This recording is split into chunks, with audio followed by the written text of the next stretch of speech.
ರಾಜಕಾರಣಿಗಳೆಲ್ಲ ಕುರ್ಚಿಗೋಸ್ಕರ ಅಧಿಕಾರಕ್ಕೋಸ್ಕರ ಓಡಾಡ್ತಾ ಇದ್ರೆ ಜನ ಹೃದಯಾಘಾತದಿಂದ ಯಾವಾಗ ಏನಾಗುತ್ತೋ ಅನ್ನೋ ಭಯದಲ್ಲಿ ಓಡಾಡ್ತಾ ಇದ್ದಾರೆ. ಇಷ್ಟೇ ವ್ಯತ್ಯಾಸ. ಸರಣಿ ಹೃದಯಾಘಾತ ಆಗಿದೆಯಲ್ಲ, ತಜ್ಞರ ತನಿಖಾ ವರದಿಯಲ್ಲಿ ಬೆಚ್ಚಿ ಬೀಳಿಸುವಂತ ಒಂದಿಷ್ಟು ಅಂಶಗಳು ಬರ್ತಾ ಇದೆ. ಪಬ್ಲಿಕ್ ಟಿವಿಯಲ್ಲಿ ಹಾಸನದ ಡೆತ್ ಮಿಸ್ಟ್ರಿಯ ಎಕ್ಸ್ಕ್ಲೂಸಿವ್ ಆಗಿ ನಿಮ್ಮ ಮುಂದೆ ಇಡ್ತಾ ಇದೆ. ಹೆಚ್ಚು ಆಟೋ ಕ್ಯಾಬ್ ಚಾಲಕರೇ ಹೃದಯಾಘಾತಕ್ಕೆ ಬಲಿಯಾಗ್ತಾ ಇರೋದು. 33% ಆಟೋ ಮತ್ತು ಕ್ಯಾಬ್ ಚಾಲಕರಿಗೆ ಹೃದಯಾಘಾತ ಆಗ್ತಾ ಇದೆ. ಮೃತ 24 ಜನರಲ್ಲಿ 7 ಜನ ಆಟೋ ಕ್ಯಾಬ್ ಚಾಲಕರು ಸಾವನ್ನಪ್ಪಿರೋದು. ವಾಯು ಮಾಲಿನ್ಯದಿಂದ ಆಟೋ ಮತ್ತು ಕ್ಯಾಬ್ ಚಾಲಕರು ಸಾವನ್ನಪ್ತಾ ಇರೋದು. ಇಬ್ಬರಿಗೆ ಕೊಲೆಸ್ಟ್ರಾಲ್ನಿಂದ ಹೃದಯಾಘಾತ ಅನ್ನುವಂತಹ ವರದಿ ಈಗ ಬರ್ತಾ ಇದೆ. ಇಬ್ಬರಿಗೆ ಅನುವಂಶೀಯವಾಗಿ ಹಾರ್ಟ್ ಅಟ್ಯಾಕ್ ಅನ್ನುವಂಥ ಮಾಹಿತಿ ಸಿಗ್ತಾ ಇದೆ. ಹಾಸನದಲ್ಲಿ ಸರಣಿ ಹೃದಯಾಘಾತಕ್ಕೆ ಒಂದಿಷ್ಟು ವಿವರಣೆಯನ್ನ ಈಗ ಕೊಡಲಾಗಿದೆ.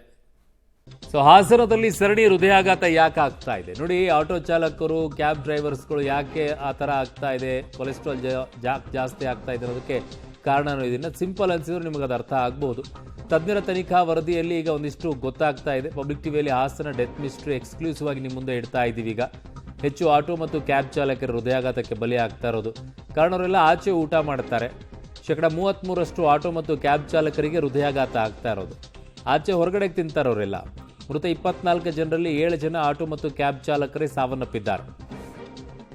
ಅದರಲ್ಲಿ ವಾಯು ಮಾಲಿನ್ಯದಿಂದ ಆಟೋ ಮತ್ತು ಕ್ಯಾಬ್ ಚಾಲಕರು ಸಾವು ಅಂತಿದ್ದಾರೆ. ವಾಯು ಮಾಲಿನ್ಯ ಇರಬಹುದು, ಆಹಾರವೂ ಕೂಡ ಸಮಸ್ಯೆ ಆಗುತ್ತೆ. ಇಬ್ಬರಿಗೆ ಕೊಲೆಸ್ಟ್ರಾಲ್ನಿಂದ ಹೃದಯಾಘಾತ ಅನ್ನುವಂಥ ವರದಿ ಇದೆ.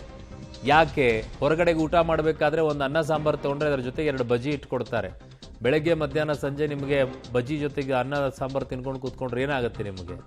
ಎಲ್ಲೋ ಹೋಗಲಿ, ಹೊರಗಡೆಗೆ ಅನ್ನ ಸಾಂಬಾರು ತಗೊಳ್ಳಿ, ಇಲ್ಲ ಚಿತ್ರಾನ್ನ ತಗೊಳ್ಳಿ, ಅದ್ರ ಜೊತೆಗೆ 1-2 ಬಜ್ಜಿ ಇಟ್ಟೆ ಕೊಡ್ತಾರೆ. ಅದೊಂದು ಕೆಟ್ಟ ಅಭ್ಯಾಸ ಮಾಡಿ ಇಟ್ಕೊಂಡ್ಬಿಟ್ಟಿದ್ದಾರೆ ಹೋಟೆಲ್ನವರಂತೂ. ನನ್ನ ಸಹೋದ್ಯೋಗಿ ಲೋಕೇಶ್ ನನ್ನ ಸಂಪರ್ಕಕ್ಕೆ ಸಿಗ್ತಾ ಇದ್ದಾರೆ. ಲೋಕೇಶ್, ಈಗ ಈ ವರದಿಯಲ್ಲಿರುವಂತಹ ಅಂಶಗಳು ಒಂದೊಂದಾಗಿ ಆಚೆ ಬರ್ತಾ ಇದೆ. ಆಟೋ ಮತ್ತು ಕ್ಯಾಬ್ ಚಾಲಕರ ವಿಚಾರದಲ್ಲಿ ಏನ್ ಡೀಟೇಲ್ಸ್ ಬರ್ತಾ ಇದೆ ಈಗ ಲೋಕೇಶ್? ಅರುಣ್, ತಜ್ಞರು ತನಿಖಾ ವರದಿಯನ್ನ ಮಾಡಿದಂತ ಸಂದರ್ಭದಲ್ಲಿ ಅವ್ರಿಗೂ ಕೂಡ ಅಚ್ಚರಿಯ ಸಂಗತಿ ಈಗ ಬೆಳಕಿಗೆ ಬಂದಿರುವಂತದ್ದು. 24 ಜನರು ಮೇಯಿಂದ ಜೂನ್ವರೆಗೂ ಸಾವನ್ನಪ್ಪಿದಂತ 24 ಜನರನ್ನ ಅಧ್ಯಯನಕ್ಕೆ ಒಳಪಡಿಸಿದಾಗ ಅದರಲ್ಲಿ 33% ಆಟೋ ಚಾಲಕರು ಮತ್ತೆ ಕ್ಯಾಬ್ ಡ್ರೈವರ್ಗಳೇ ಇರುವಂತದ್ದು ಈಗ ಪತ್ತೆಯಾಗಿದೆ. ಆಟೋ ಚಾಲಕರು ಮತ್ತೆ ಕ್ಯಾಬ್ ಡ್ರೈವರ್ಗಳೇ ಡೆತ್ ಆಗಿದ್ದಾರೆ ಅನ್ನುವಂಥ ಮಾಹಿತಿ ಈಗ ಲಭ್ಯ ಆಗ್ತಾ ಇರುವಂತದ್ದು. 33% 24 ಜನರಲ್ಲಿ 7 ಜನ ಅವರೇ ಇದ್ದಾರೆ ಅಂತ.